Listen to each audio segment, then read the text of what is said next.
நம்ம ஆயர்கள்லாம் அங்க இருந்தாங்களா, அவங்க கிட்ட போய் நம்ம சிறுமலை தரிசனமாவை பத்தி கேட்கலாம்னு போனேனா. அப்படியா? ஆயர்ல என்ன சொன்னாங்க? நம்ம இடமலை படிப்பதற்கு ஆர்மல் பொதுநிலையினர் சார்பா சிறுமலை தரிசனமாவை பத்தி வில்லுப்பாட்டு பாட போறாங்கன்னு இங்க அனுப்பி விட்டாங்க. அதுல கலந்துக்கலாம்னு நானும் வேகமா வந்திருக்கேன். நானும் கலந்துக்கிறேன்ப்பா. வாங்க சேர்ந்து பாடுவோம்.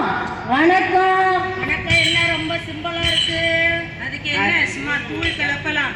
அதுக்கு முதல்ல இறைவனை வரவேற்கலாமா? வரவேற்கலாமே. என்று சொல்லியே பாட ஆமா பாட வந்தது உயிரை மகனே, மக்கள் மனங்களிலே தரிசமாவின் செய்தி சொல்ல. ஆமா தரிசமாவின் செய்தி சொல்ல ஆவியானவரே, திருமலையின் திருவழி மக்களுக்கு அறிவித்திட. ஆமா மக்களுக்கு அறிவித்திட.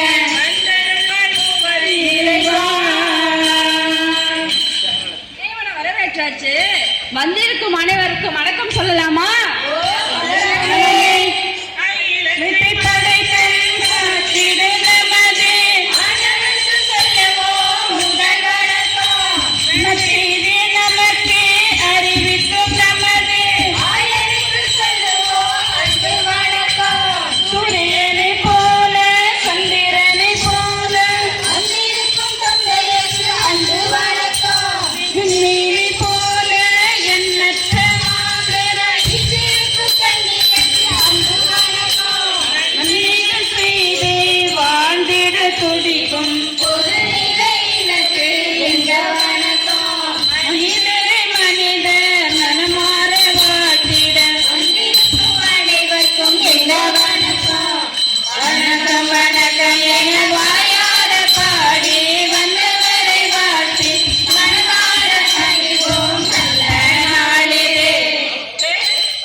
அக்கா அக்கா வில்லுப்பாட்டு எதை பத்தி பாட போறோம்?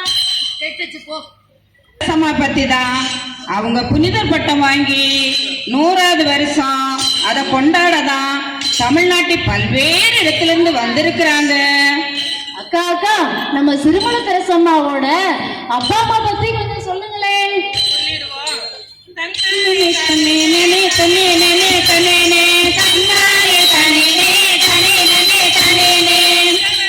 நாட்டம் கொண்ட நோயை மாற்றினவர்கள் சுரவரத்துக்கு சொல்ல முடியல, மொழி தெரியல, அதை பற்றி வருந்தாமல் இறை சித்தம் தேடி நின்றார். என்ன லத்தீன் மொழி தெரியலனா சாமியாராக முடியாதா? ஆமா, ஆனா அது அந்த காலம், இப்பெல்லாம் இல்ல. சரி சரி அக்கா, அவங்க அம்மா பத்தி கொஞ்சம் சொல்லுங்களேன். அவங்கள பத்தி நான் சொல்றேனே. ஏழைகளுக்கு சேவை செய்யும் வாய்ப்பு செழிக்கிறனுக்கு நிராகரிக்கப்பட்டுச்சு. உடனே இது இறை சித்தம்னு உணர்ந்து உன் பத்தினி ஆகும் பாக்கியம் தான் எனக்கு கிடைக்கல, உனக்கு ஊழியம் செய்யும் ஏராளமான பிள்ளை செல்வம் தான் அப்படின்னு பண்றாங்க. இவங்க கல்யாணம் எங்க எப்படி நடந்துச்சு? ஒரே மனமும் ஒரே லட்சியமும் கொண்ட இருவரும் 1758ஆம் ஆண்டு ஜூலை மாதம் 12ஆம் நாள் அலன்சோல் நகரம் புனித மரியன்னை ஆலயத்தில் திருமணம் செய்து கொண்டனர். சரியக்கா, இவங்க நிறைய பிள்ளைங்க வேணும்னு வரம் கேட்டாங்களே, எத்தனை பிள்ளைங்க பிறந்தாங்க? அதுவா 9 பிள்ளைங்க பிறந்தாங்க. அப்பா ஒரு பிள்ளைய பெற்று வளர்க்கவே மூடா தெரிஞ்சு போறோம். 9 பிள்ளைய எப்படிக்கா வளர்த்தாங்க? நல்ல மேற்பன் குரலை கேட்டு இல்லறத்தை இறைவனுக்கு அர்ப்பணமாக்கி 9 பிள்ளைகளுக்கும் மரியே என அன்னையின் நாமம் சூட்டி தான் புற்றுநோயால் பாதிக்கப்பட்டிருந்தும் புன்னகை ததும்ப வாழ்ந்து வந்தார். யாருக்கு புற்றுநோய்? நம்ம தெரசம்மாவோட அம்மாவுக்கு தான். அதனால நம்ம தெரசம்மாவை வளர்ப்பு தாய் தான் வளர்த்து வந்தாங்க. பிரான்ஸ் நாட்டிலே அழகு பழமையாக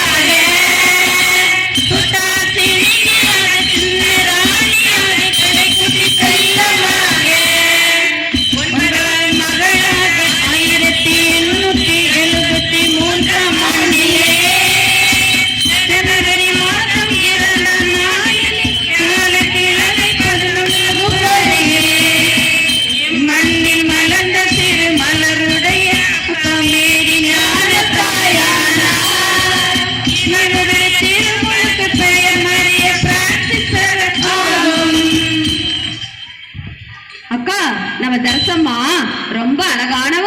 கோபக்காரவங்கன்னு சொன்னீங்க. எப்படி திரவிய ஆபாசம் வந்துச்சு? அதுவா தன்னானே தானே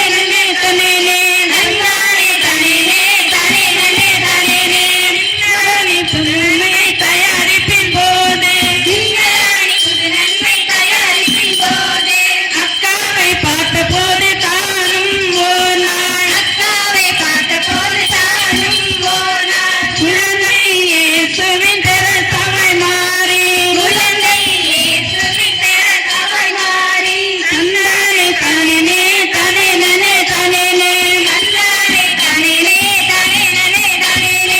அன்பக்களை மீட்டு விண்ணகம் சேர்த்த மறைவாயிருந்து தந்தையிடம் ஜெபிக்க ஆஹா, ஞானக்காய் அல்லவா, நல்ல ஒரு வழிகாட்டியா இருந்திருக்காங்க. அது மட்டுமல்ல, தாயின் மரணம், சகோதரிகளின் துறவர பிரிவு, சின்னராணியின் உடலை நலிவுற செய்தது. அன்னையின் புன்னகையால் நலம் பெற்று அதனால் வந்த இடையூறுகளால் செதுக்கப்பட்டு தன் 15ஆம் வயதில் அடைபட்ட ஆசிரம வாழ்விற்குள் தடம் பதித்தார். என்ன 15 வயசுலயேவா? அங்க போய் என்ன செஞ்சாங்க? என்ன செஞ்சாங்களா? இறைவனால் படைக்கப்பட்ட ஆன்மாக்கள் நரகம் செல்வதை விரும்பாத இவர் ஆன்மாவுக்காக ஜெபித்து இறைவனிடம் சேர்க்க விரும்பினார். அக்கா அக்கா, ஒரு குலகாரன் கதை.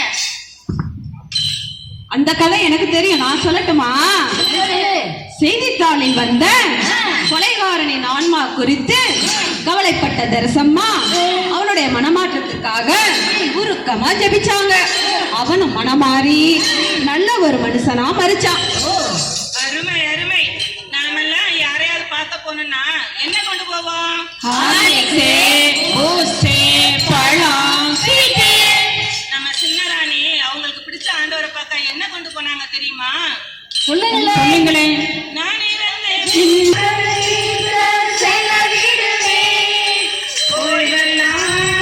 எடுக்க மாட்டேன், ஆண்டவரை நேசித்து வாழ்ந்திட என்னுடைய திருவழியை ஆன்மாவே கற்பித்தே